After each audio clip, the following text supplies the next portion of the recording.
오늘 말씀의 제목은 유다의 아름다운 변론이라는 그러한 제목입니다. 1964년 남아공 법정에 한 사람이 조용히 일어났습니다. 그는 사형수였었습니다. 사형을 앞두고 나서 그는 이렇게 말을 했습니다. 나는 백인의 지배에도 반대하고 흑인의 지배에도 반대합니다. 그는 복수를 외치지 않았습니다. 그는 지배를 원치 않았습니다. 그는 단지 모든 사람이 평등하게 자유로운 그러한 사회를 꿈꾸었습니다.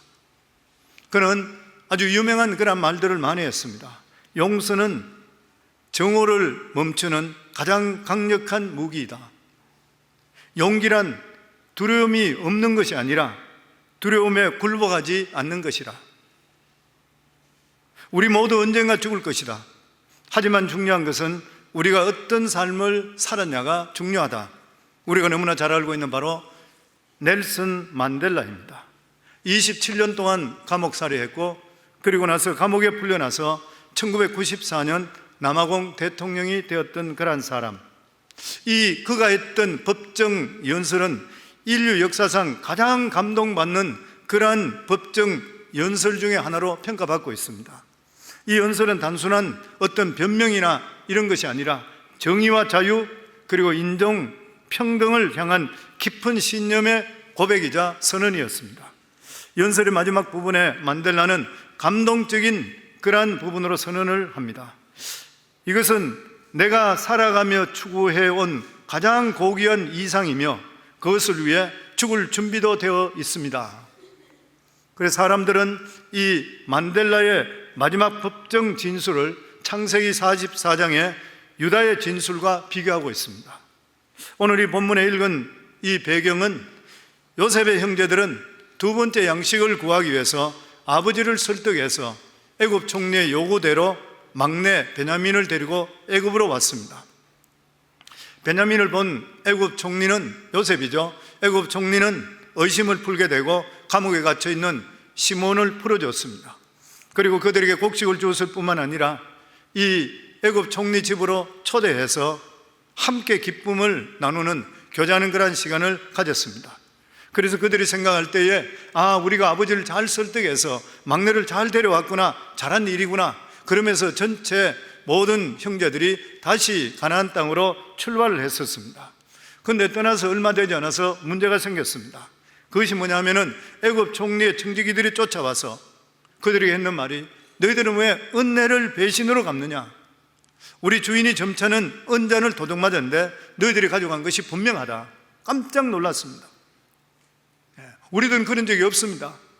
그러니까 너희들이 짐들을 전부 다 풀어봐라. 그래서 짐들을 풀어보는데 하필 베냐민의 곡식 이 자루 안에서 문제의 은잔이 발견되었습니다. 물론 이것은 당연히 요셉이 사전에 종들을 통해 했던 그러한 일이었습니다. 이제 베냐민은 애굽의 총리의 재산을 훔친 죄와 총리를 모욕한 죄로 인해서 노예가 될 수밖에 없는 처지였습니다. 이제 눈앞에 있는 베냐민을 끌고 가려고 하는 것이에요. 모든 것들이 자신들이 생각하는 것보다 전혀 다르게 진행되었습니다. 인생의 큰 위기를 당하게 되었는 것이에요. 사람들이 인생을 살다가 위기를 당하게 될 때 어떤 태도를 취하는 것입니까? 대부분의 사람들은 자기들이 어떻게 할 수 없으면 체념해버립니다. 자포자기하고 포기하는 것이에요. 그리고 변명을 한다 하더라도 지금 애굽 총리가 대단히 화가 나 있기 때문에 어떤 말도 믿지를 않을 것이라 생각하는 것이에요. 그런데 결정적인 그러한 순간에 형제 중에 유다가 앞으로 났습니다. 그리고 애굽 총리에게 한마디만 하게 해달라고 간청을 합니다. 그것은 왜 베냐민이 너희를 끌려가면 안 되고 그 대신에 내가 그 자리에 남겠습니다. 그것을 설명하겠다는 것이죠.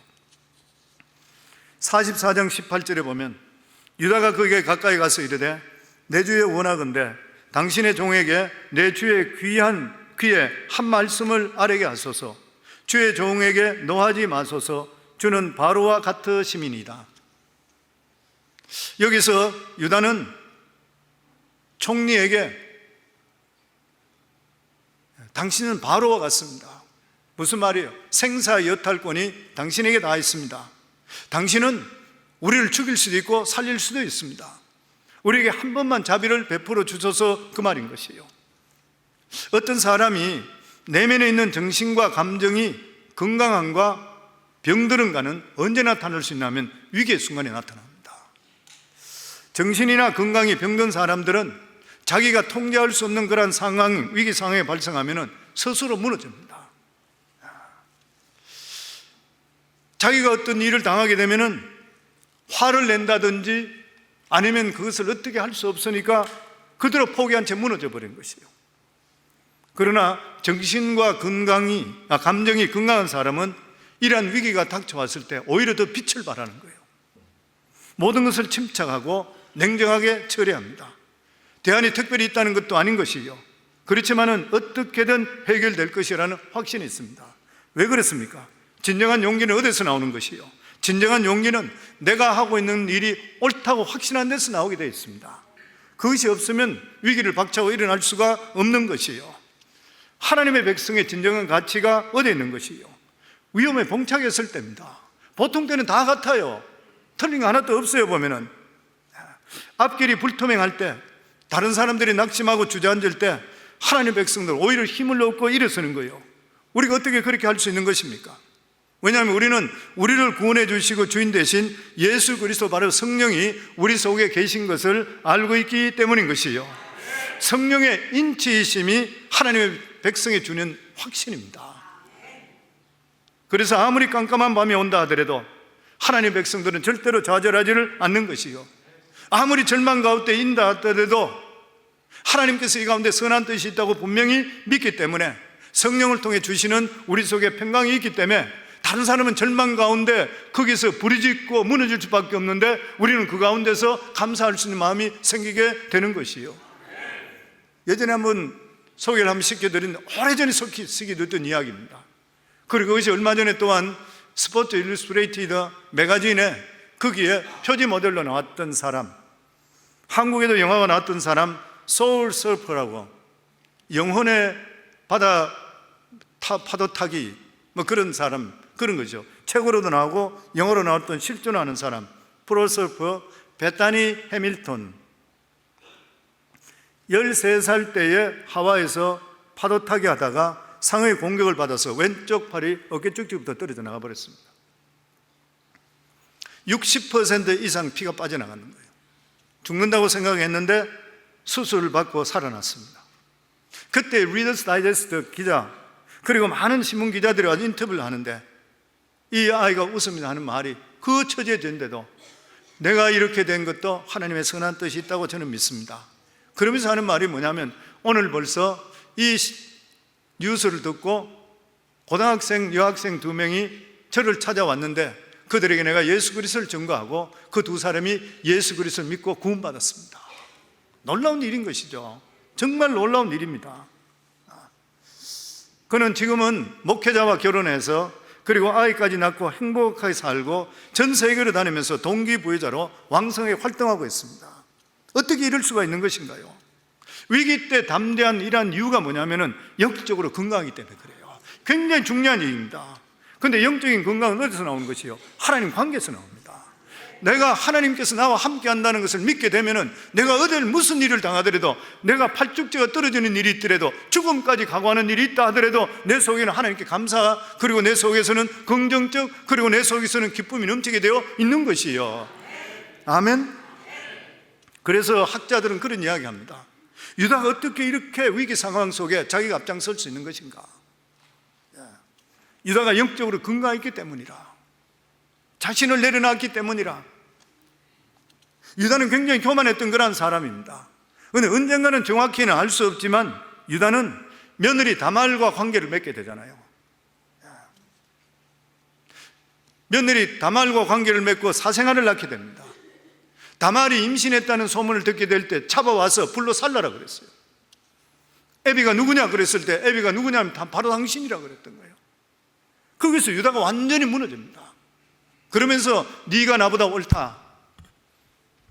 자기는 말로서는 율법적으로 옳다 했지만 실제적으로 볼 때 나는 숨어서 더 나쁜 짓을 했던 나다. 완전히 무너지는 것이 거기는. 그러면 자기가 생각할 때 나는 아무것도 아니구나, 나는 별거 아니구나, 나는 하나님의 은혜 없이는 정말 내 자신은 너무나도 추하고 더러운 별 볼 일 없는 인간이구나. 그러면 자기가 변하기 시작하는 거예요. 사람은 태어날 때부터 정신적으로 건강한 사람 아무도 없습니다. 왜냐하면 죄성을 다 타고났기 때문인 것이에요. 그렇지만 하나님 앞에서 자신의 죄성과 그리고 또한 문용력을 철저하게 깨닫고 하나님 앞에 철저하게 회개하는 사람은 그때부터 영혼이 치료되기 시작합니다. 그래서 죄를 많이 발견하고 회개하면 할수록 영혼이 건강해져서 위기의 순간에 절대로 무너지지 않게 되는 거예요. 왜냐하면 하나님께서 우리를 자녀 삼아 주시고 하나님께 나를 사랑한다는 것을 믿기 때문에 하나님은 절대로 우리를 그냥 버려두지 않기 때문에 내 삶 속에 하나님의 분명히 선한 뜻이 있다고 믿기 때문인 것이에요. 저는 저와 우리 성도님 모두 다가 이러한 영적인 건강을 갖기를 주의 이름으로 축원합니다. 그러면 어떤 장소에 일어나게 되어 있는 것이에요. 그리고 두 번째로, 유다는 애굽 총리에게 무슨 말을 했습니까? 구구절절히 변명하지 않았습니다. 베냐민은 절대로 거짓말 아닙니다, 이런 식으로 이야기 안 했어요. 그 대신에 그는 결정적인 순간에 유다는 왜 자기가 베냐민 대신에 노예로 남아야 되는지를 변론합니다. 이 유다의 변론을 들으면 참으로 당당하고 장엄하다는 생각이 드는 것이요, 그리고 마음에 감동이 오는 것입니다. 그 이유가 무슨 것이요? 유다는 자기가 지금 모든 것을 다 내려놓고 다른 사람을 책임지는 그런 변론을 했기 때문인 것이에요. 그래서 유다의 이 변론을 보고 가장 아름답고 위대할 때가 언제냐, 유다의 가장 위대할 때가 언제냐, 바로 이때라, 그렇게 이야기해요. 44장 19절에 24절에 보면 이전에 내 주께서 종들에게 물으시되 너희는 아버지가 어디 있느냐, 아우가 있느냐 하시기에 우리가 내 주께 아뢰되 우리에게 아버지가 있으니 노인이요 또 그는 노년에 얻은 아들 청년이 있으니 그의 형은 죽고 그의 어머니가 남긴 것은 그뿐이므로 그의 아버지가 그를 사랑하나이다 하였더니 주께서 또 종들에게 이르시되 그를 내게로 데리고 내려와서 내가 그를 보게 하라 하시기로 우리가 내 주께 말씀드리기를 그 아이는 그의 아버지를 떠나지 못할지니 떠나면 그의 아버지가 죽겠나이다. 주께서 또 주의 종들에게 말씀하시되 너희 막내 아우가 너희와 함께 내려오지 아니하면 너희가 다시 내 얼굴을 보지 못하리라 하시기로 우리가 주의 종 우리 아버지께로 돌아 올라가서 내 주의 말씀을 그에게 아뢰었나이다. 처음부터 베냐민을 데려온 것은 쉬운 일이 아니었습니다. 왜냐하면 이 아이는 보통 아이가 아니라 늙은 아버지가 생명처럼 아끼는 아이이기 때문에, 우리가 잘 알고 있듯이 야곱의 가장 사랑하는 아내는 라헬입니다. 자기의 모든, 실제적으로 14년 20년 동안 라반에게 종사를 했던 그러한 이유가 이 라헬 하나 얻기 위해서잖아요. 그게 태어난 아들이 요셉과 베냐민인 것이죠. 그런데 이 딸을, 이 아내가 죽음을 통해서 이 아들들을 목숨같이 생각했는데 요셉이 죽었잖아요. 죽었다고 믿었던 것이에요. 이제 남은 것은 베냐민인 것이라 자기 생명과 연결되어 있습니다. 절대로 못 내놓는다는 것이에요. 지금 그 말하고 있습니다. 그런데 아버지와 생명처럼 아끼는 아이인데, 그래서 총리가 억지로 보아야 한다 해서 데려온 것인데, 만일 이 아이가 돌아가지 못하면은 아버지는 죽고 말 것이라. 그러면 온전체 우리 집안이 망하게 만다는, 완전히 망한다는 거예요. 유다는 왜 온전히 베냐민의 곡식자루에 들어있는지는 모르지만 어쨌든 이 아이가 집으로 돌아가지 못한다면 집 전체가 파멸될 만큼 완전히 우리는 망하게 되는 것은 분명한 일이기 때문에 어쨌든 총리를 납득시키면 되는 거예요. 납득하려고 그랬던 거예요. 그러면서 결국 그가 주장한 것이 무엇입니까? 32절부터 34절에 보면 주의 종이 내 아버지에게 아이를 담보하기를 내가 이를 아버지께로 데리고 돌아오지 아니하면 영영이 아버지께 죄짐을 지리이다 하였사오니 이제 주의 종으로 그 아이를 대신하여 머물러 있어 내 주의 종이 되게 하시고 그 아이는 그 형제들과 함께 올려 보내소서. 그 아이가 나와 함께 가지 아니하면 내가 어찌 내 아버지에게로 올라갈 수 있으리까? 두렵건대 제가 내 아버지에게 미침을 보리이다. 아이를 주시고 대신 내가 종이 되겠습니다. 유다의 긴 변론은 두 가지로 요약합니다. 하나는 베냐민의 체포가 결코 베냐민 한 사람의 체포로 끝나지 않는다는 것이에요. 곧 베냐민의 안전이 아비의 안전이고 모든 가족들의 안전이라는 거예요. 다른 하나는 베냐민이 여기까지 오게 된 것은 자기가 이 아이를 대신에 담보했기 때문이래요. 즉 이 아이에게 일어나는 모든 책임은 자신에게 있기 때문에 이 아이를 대신해서 자기가 남아서 노예가 되겠다는 것입니다. 왜 오늘 성경 기자는 이 유다의 기나긴 변론을 상세하게 기록했을까요? 성경 저자는 이 베냐민을 위한 유다의 변론을 상세하게 반복적으로 소개하고 있습니다. 성경 저자가 이렇게 반복적으로, 이렇게 계속적으로 하는 것은 이 교훈이 너무나 중요하기 때문인 것이에요. 우리는 어떤 교훈인지 찾아내야 되고 변론의 핵심을 놓치지를 말아야 됩니다. 유다가 말 잘한다고 하는 것인가요? 변론을 너무 잘한다는 것인가요? 그게 아니잖아요. 오늘 본문에 보여주고 싶은 게 뭐냐면은 요셉의 실종한 후에 가족들에게 일어났던 변화입니다. 가족들이 변한 것이죠. 요셉의 식구들은 모두 요셉이 죽은 줄 알았어요. 형들은 요셉이 죽는 것을 간단하게 생각했습니다. 그러니까 죽이려고 그랬고, 그러다 죽이는 것보다 파는 게 좋겠다 해서 애굽으로 팔아버렸습니다. 그런데 그들이 집으로 돌아와서 아버지를 보는데 깜짝 놀라는 거예요. 아버지 반응을 보면서 자기들이 얼마나 엄청난 짓을 저지른지 그때 알게 되는 것이에요. 아버지가 요셉이 죽었다는 그 소식을 듣고 나서 울면서 절망하는 모습, 지금까지 한 번도 그런 모습 본 적이 없습니다. 야곱은 고생을 많이 했는 사람이기 때문에 산전수전, 공중전까지 다 겪었던 사람입니다. 한 번도 눈물을 보인 적이 없던 그런 사람입니다. 그런데 요셉을 잃은 아버지의 슬픔은 이 세상에 어떤 것으로 위로할 수 없을 정도로 컸습니다. 그들은 건방진 동생이 싫어서 그냥 없애려고 했는데 아버지는 그 아들이 자신의 모든 것이었습니다. 그때 깨달은 것이 무엇이에요? 요셉을 다시 살릴 수는 없지만 그처럼 시기심이나 장난으로 남을 괴롭히나 죽이는 일을 다시는 없어야 되겠다는 거예요. 요셉을 잃어버린 후에 아버지는 베냐민을 더욱더 아끼고 지켰고 마치 자신의 생명같이 돌봤습니다. 유다의 표현대로 아비의 생명은 아이의 생명과 완전히 직결되어 있어요. 결탁되어 있었습니다. 야곱은 베냐민이 자기 생명처럼 책임지고 있었던 것이요, 이 사실을 형제들 사이도 다 인식하고 있게 되었습니다. 베냐민이 죽으면 아버지도 죽는다, 그러면 우리 모두 다가 죽는다, 공감대가 요셉의 죽음 후에 가족 전체에 형성되었습니다. 요셉이 총리를 쓰면서 자기 신분을 감추고 있었습니다. 이렇게 감췄던 그런 이유가 뭐냐면은 형들에게 확인하고 싶었던 것이 바로 이 부분입니다. 즉, 자신이 실종되고 나서 형들과 가족 사이에 무슨 변화가 일어났냐는 것이요, 자식이 그냥 실종된 것이 12명의 아들 중에, 많은 아들 중에 불의 사고로 하나 끝났느냐, 아니면 이들이 진실로 죄를 깨닫고 새로운 태도를 가지게 되는 계기가 되었는 것인가? 만약에 형들이 예전과 똑같이 생각한다면 화해할 필요가 없는 것이에요. 베냐민만 그냥 은잔을 훔쳤다고 해서 자기 막내 동생만 데리고 있으면 되는 거예요. 그러나 이들이 철저하게 회개하고 잘못했기 때문에 이제는 화해를 해야 되는 것이에요. 하나님은 절대로 뜻없는 희생을 하시지 않게 합니다. 요셉을 사용해서 한 사람의 희생을 통해서 온 가족들이 하나 되는 역사가 임했던 것이에요. 성도님, 이 세상에 공짜로 얻는 것은 없습니다. 절대로 세상에 공짜는 없습니다. 구원도 마찬가지인 것이에요. 예수님의 희생이 있었기 때문에 우리가 구원받게 되는 것이에요. 예수님의 희생에 대해 이렇게 말씀합니다. 요한복음 12장 24절에 내가 진실로 진실로 너희에게 이르노니 하늘의 밀이 땅에 떨어져 죽지 아니하면 하늘 그대로 있고 죽음의 많은 열매를 맺느니라. 자기 생명을 사랑하는 자는 잃어버릴 것이요 이 세상에서 자기의 생명을 미워하는 자는 영생토록 보존하리라. 예수 그리스도의 보혈의 공로 땅에 떨어지지 않고는 구원받을 자가 이 세상에 아무도 없는 거예요. 예수님의 희생으로 인해서 우리에게 구원의 역사가 임했는 것입니다. 하나님 나라 확장도 우리가 생각하는 것과 하나님의 생각은 다른 것입니다.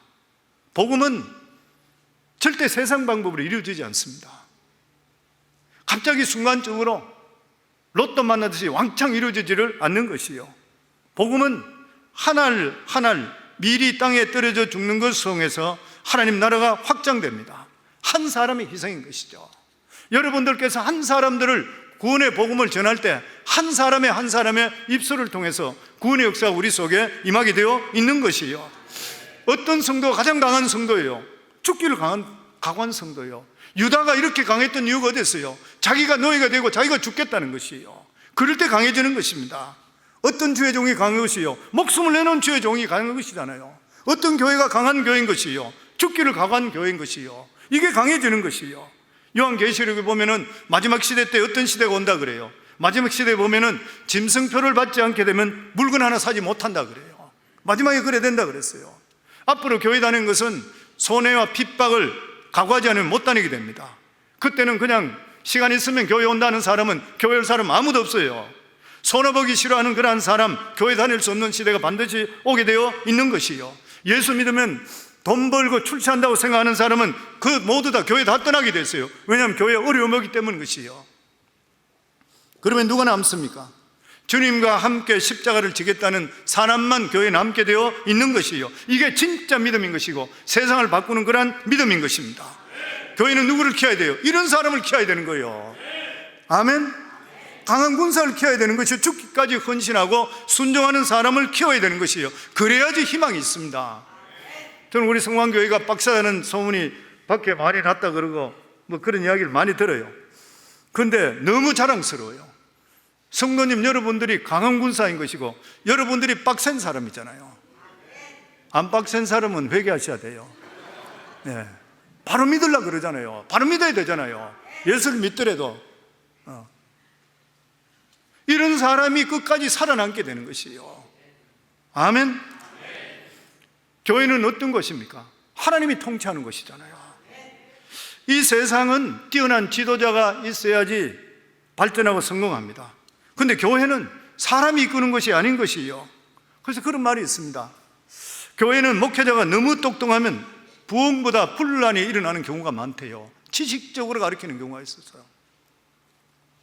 박사학위 가진 그러한 목사님들이 현장에서는 별 능력을 발휘하지 못하는 경우들이 많다 그래요.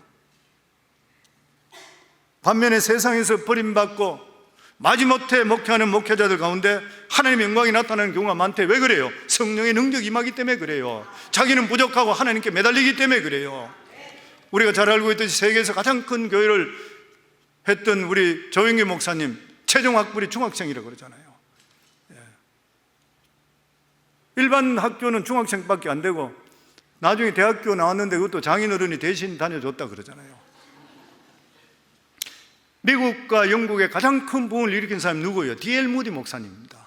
D.L. 무디 목사님은 초등학교도 제대로 다니지 못했던 사람이에요. 정규 신학교도 전혀 없었어요. 그런데 미국과 영국의 수많은 부흥회를 이끌어 나왔고 그의 설교는 너무 단순 심플한데 성령께서 역사하게 되니까 회심자가 수백만에 달했대요. 수백만이에요. 찰스 스펄전, 황금의 혀라 그러잖아요. 설교의 황제라 그래요. 그런데 공식적인 신학교 교육이 없습니다.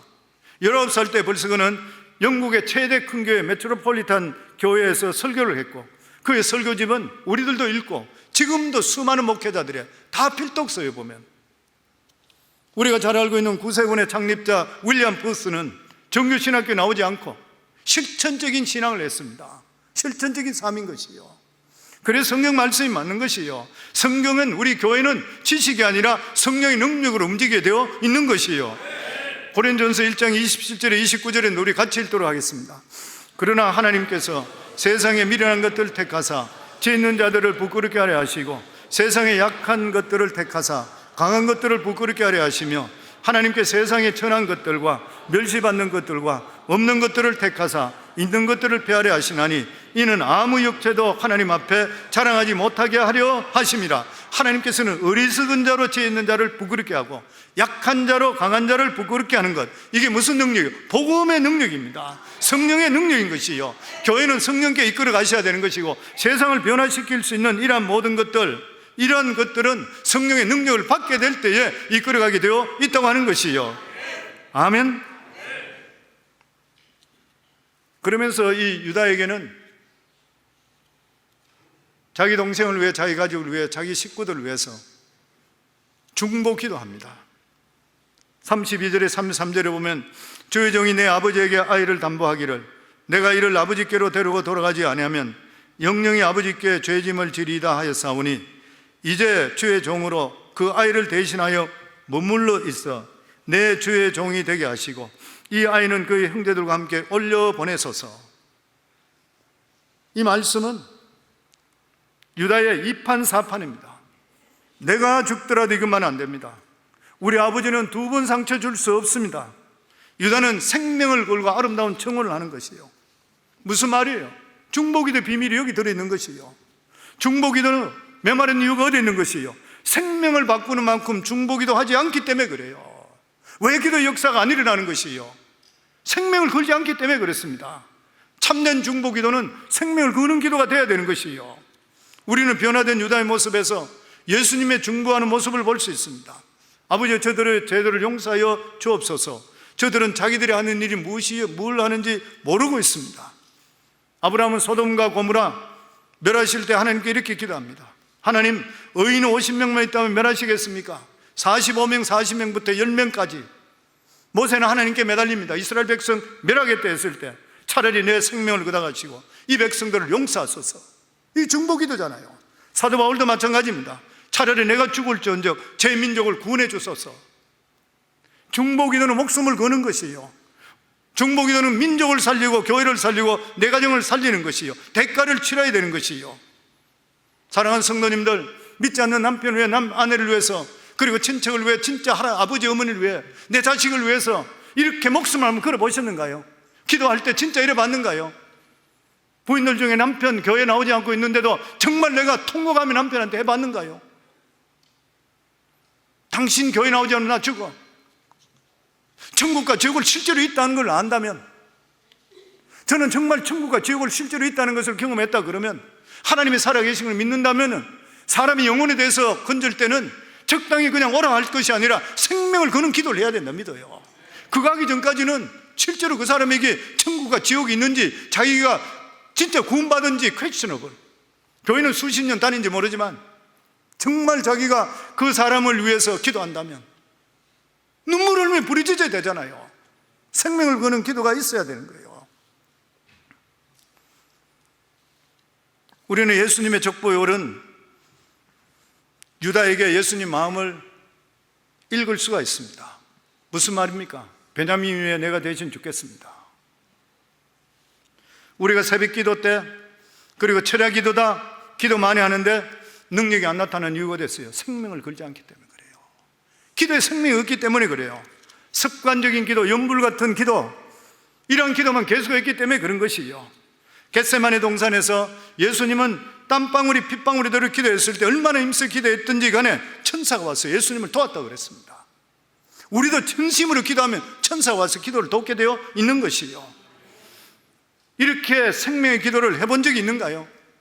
모세의 기도, 바울의 기도, 예수님의 기도는 생명을 거는 기도였어요. 그래서 그런 말이 있습니다. 기도가 진지하지 않는 사람은 인생도 진지하지 않다 그래요.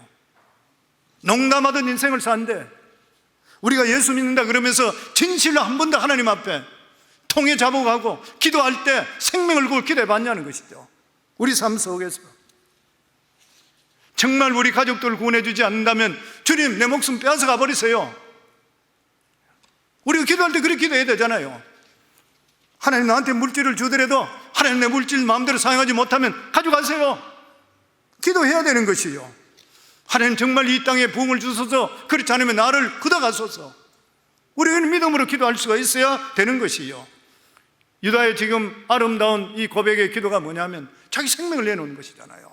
자기가 대신 죽겠다는 것이잖아요. 자기가 대신 노예로 되겠다는 것이죠. 우리가 기도할 때 이런 기도를 할 수 있어야 된다는 것이죠.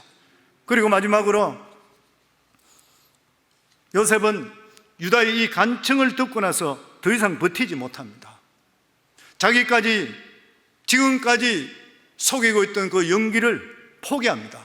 왜냐하면 총리가 됐으니까 얼굴에 여다가 갑옷도 입었을 거지, 뭐 온갖 그 장식 다 했고 화장도 했을 것이요.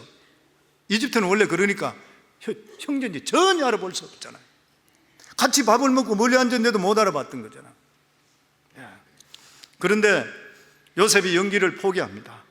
요셉이 시종자들 앞에서 그 정을 억제하지 못하여 소리질러 모든 사람을 자기에게서 물러가라 하고 그 형제들에게 자기를 알리니 그때 그와 함께 한 다른 사람이 없었더라. 요셉이 큰 소리로 우니 애굽 사람들에게 들리며 바로의 궁중에 들리더라. 대성통곡하는 거예요. 진정한 유다의 헌신과 사랑 앞에 요셉이 무너집니다. 자기를 팔고 자기를 죽이려고 했던 이 형제들, 이것이 베냐민에 대한 그 사랑을 보면서, 형제들의 사랑을 보면서 무너지는 거예요. 무슨 말이에요? 진실한 사랑은 주위 사람을 무너지게 만듭니다. 희생하겠다는 것은 무서운 것이요, 요셉은 자신의 정체를 더 이상 숨길 수가 없었습니다. 무슨 말인 것입니까? 이 유다의 진실함이죠. 유다의 진실함이 인생의 클라이막스입니다. 우리 삶 속에도 마찬가지고, 성도 여러분, 진실이 우리 성도님 삶 속에 클라이막스가 될 수 있기를 주의 이름으로 축원합니다. 요셉은 이 북받치는 감정을 억제할 수 없어서 자기 부하들을 다 내보내고 거기서 형제들 앞에 방성되고 갑니다. 요셉은 드디어 자기 자신을 밝히는 것이요, 형제들은 너무 놀라서 입을 다물어 버렸습니다. 한마디도 말 못합니다. 창세기 43장 3절로부터 보면 요셉이 그 형들에게 이르되 나는 요셉이라 내 아버지께서 아직 살아 계시니까. 형들이 그 앞에서 놀라서 대답하지 못하더라. 깜짝 놀라. 요셉이 형들에게 이르되 내게로 가까이 오소서. 그들이 가까이 가니 이르되 나는 당신들의 아우 요셉이니 당신들이 애굽의 판자라. 그러면서 판자라 그래 가슴이 철렁할 거예요. 우리 다 죽었구나 생각할 거예요. 근데 5절에 중요한 메시지가 있습니다. 요셉에 위해서 나오는 말, 기막힌 해석이죠. 우리 5절 같이 읽도록 하겠습니다. 당신이 나를 이곳에 팔았다고 해서 근심하지 마소서, 한탄하지 마소서. 하나님이 생명을 구원하시려고 나를 당신보다 먼저 보내었나이다. 기가 막힌 해석입니다. 믿음의 해석, 영적인 해석이죠.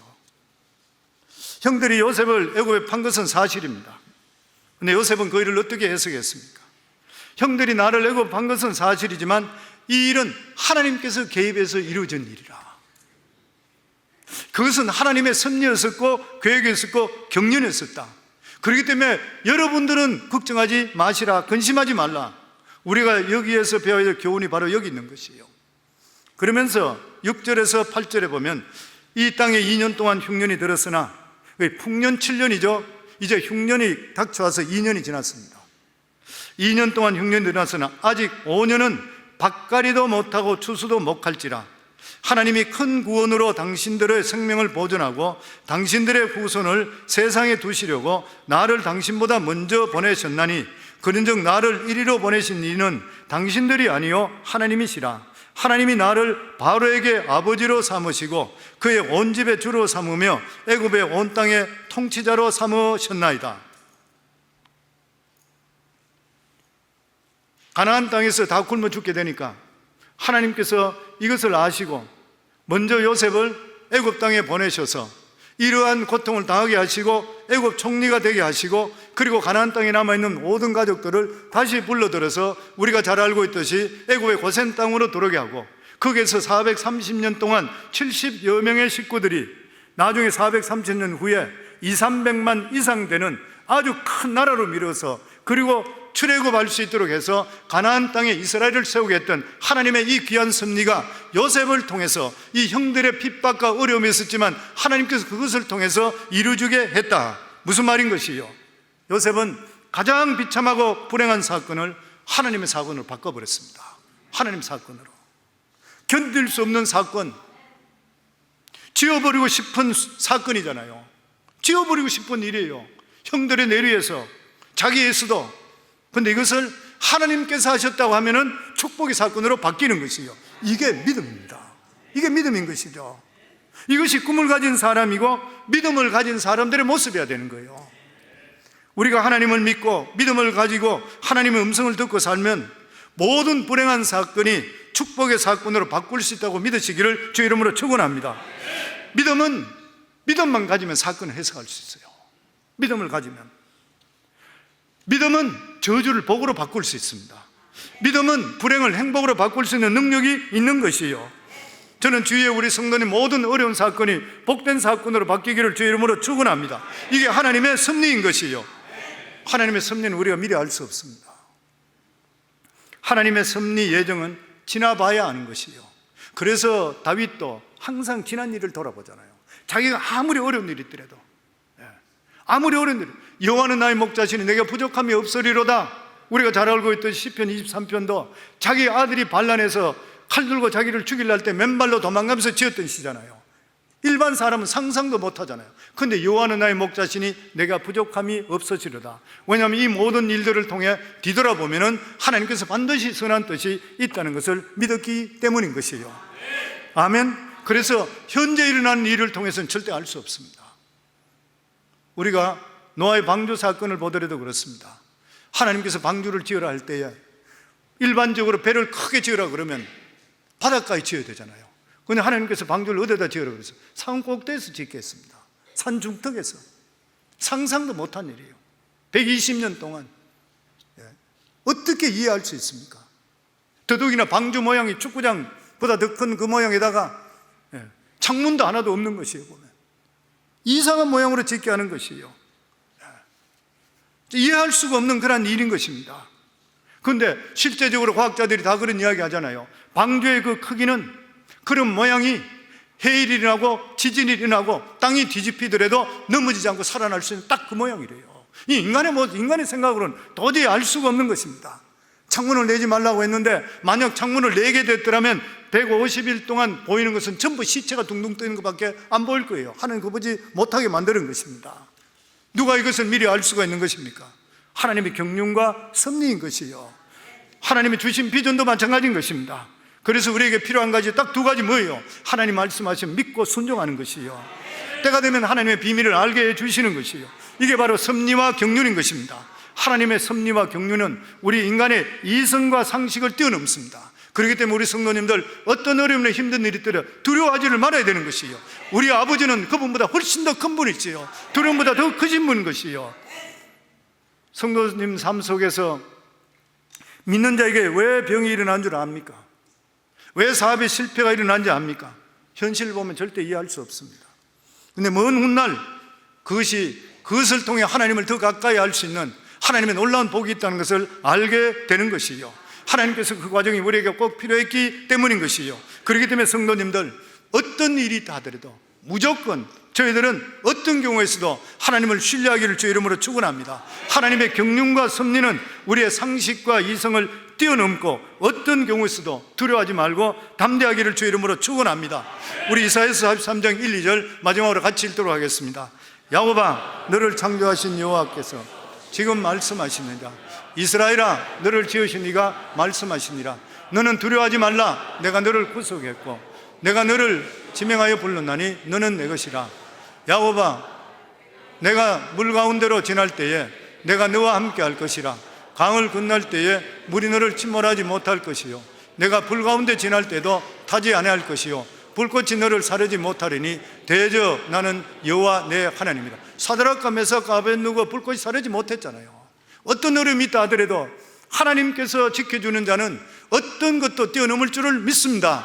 우리들은 예수 그리스도의 보혈로 피값하는 하나님의 귀한 자녀인 것이요. 우리가 비록 실족하고 잘못한 일이 있다 하더라도 하나님께서 쳐서라도 궁극적으로 하나님의 선한 뜻을 반드시 이루어주시게 되어 있는 것이요. 사랑하는 성도님 살아갈 때에 두려워하지 마시고 담대할 수 있기를 주의 이름으로 축원합니다.